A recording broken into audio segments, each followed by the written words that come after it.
నమస్తే, welcome to BRK news. నేను ఝాన్సీ. రాఖీ పండుగ దేశవ్యాప్తంగా అంగరంగ వైభవంగా జరుపుకుంటారు.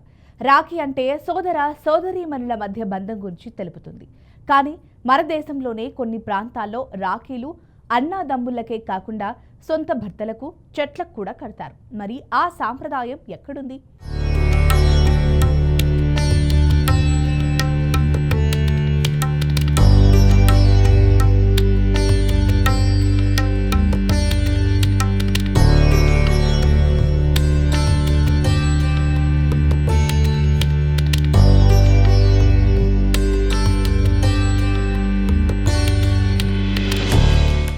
ఎందుకని అలా భర్తలకు, చెట్లకు కడతారు అనేది ఇప్పుడు తెలుసుకుందాం రండి. అవును, మీరు విన్నది నిజమే. నిజంగా సొంత భర్తలకు రాఖీ కట్టే సాంప్రదాయం ఉంది. అది కూడా ఎక్కడో కాదు, మన ఎగువ రాష్ట్రం మధ్యప్రదేశ్లో. కాస్త వివరాల్లోకి వెళితే మధ్యప్రదేశ్లోని కొన్ని గ్రామాల్లో రాఖీ పండుగ భిన్నంగా జరుపుకుంటారు.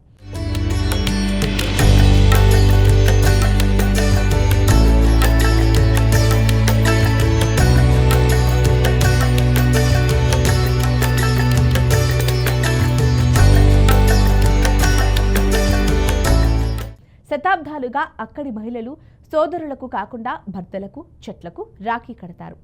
చిద్వాడ జిల్లాలోని గొండు గిరిజన సమాజంలో భర్త మాత్రమే జీవితాంతం పక్కనే ఉండి రక్షిస్తాడని నమ్ముతారు. దీంతో రక్షాబంధన్ రోజున పొలాల్లో పూజలు చేసి పంటలకు, అడవుల్లోని చెట్లకు రాఖీ కడతారు. ఈ గిరిజనులు దేవ్ రాఖీలను సొంతంగా తయారు చేస్తారు. పసుపు దారం, దూదితో చేసే ఈ రాఖీకి మొదట పూజ చేశాక పొలం బాట పడతారు. అక్కడ చెట్లకు, సొంత భర్తలకు రాఖీలు కట్టుకొని పండుగను జరుపుకుంటారు. ఈ సాంప్రదాయం మధ్యప్రదేశ్లో కాదు, దేశంలోని మరికొన్ని రాష్ట్రాల్లో కూడా ఉంది. అంటే మధ్యప్రదేశ్లోనే కాకుండా మరికొన్ని రాష్ట్రాల్లో ఉంది అని కూడా దీని అర్థం.